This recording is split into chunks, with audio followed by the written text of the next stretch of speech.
जिंदगी भर खुले दिल और खुले हाथ से जीने वाली सुषमा जी को रिटायरमेंट के बाद बहुत बार मन महसूस कर रहना पड़ता था।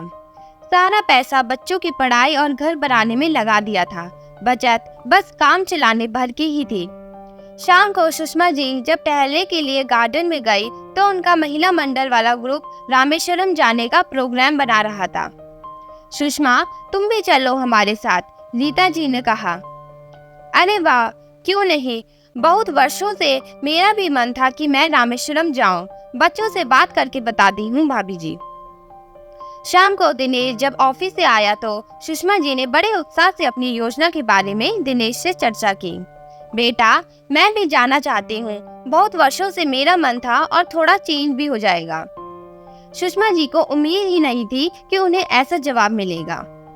मम्मी, कितना खर्च करती हो आप बेफिजूल का? इतना वाहियात आइडिया है आपका दोस्तों का। इस उम्र में घर में रहकर भजन कीर्तन करो। भगवान तो कण कण में व्याप्त हैं। यहाँ वहाँ जाने का क्या मतलब? सुषमा जी समझ ही नहीं पा रही थी कि दिनेश ने कैसे इस तरह का जवाब दिया उन्हें। यही दिनेश आए दिन कुछ न कुछ बहाने बनाकर उनसे पैसे मांगता रहता था। वो जानती भी थी, फिर भी उन्होंने कभी भी कोई भी रोक टोक नहीं लगाई थी। आज जब दिनेश को लगा कि उसको पैसे देने पड़ेंगे तो वो बिना मतलब के बहाने बनाने लगा था।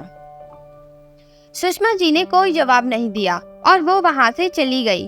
रीता जी का फोन आया तो उन्होंने बिना कुछ बताए हाँ कर दी और उनसे मिलने का वक्त मांगा।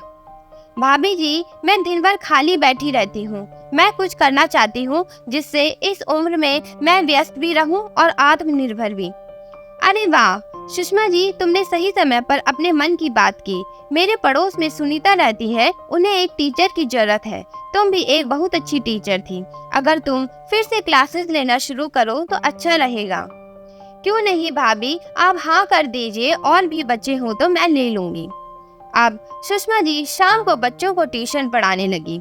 उन्होंने घर पर नहीं बताया। धीरे धीरे बच्चे बढ़ने लगे। उनका पसंदीदा काम भी मिल गया और पैसे भी अच्छे खासे आने लगे। जब दिनेश ऑफिस जाता तो वो आसपास के घरों की डिमांड पर एक खुद का खाना बनाने का रसोई भी चलाने लगी थी, जिसमें सिर्फ वो पराठा ही बनाती थी। सुषमा जी अच्छी कुक थी तो उनके पराठे भी डिमांड में थे।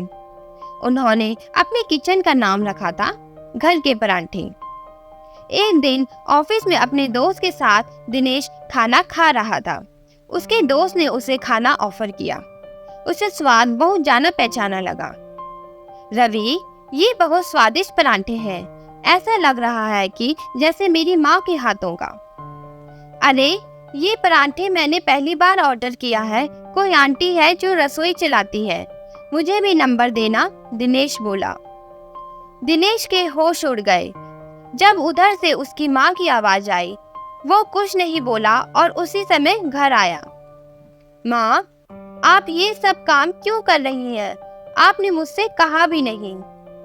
बेटा, मुझे लगा कि जब तक मैं अपनी जिम्मेदारियों को खुद उठा सकती हूँ तो मैं तुम पर निर्भर क्यों रहूं?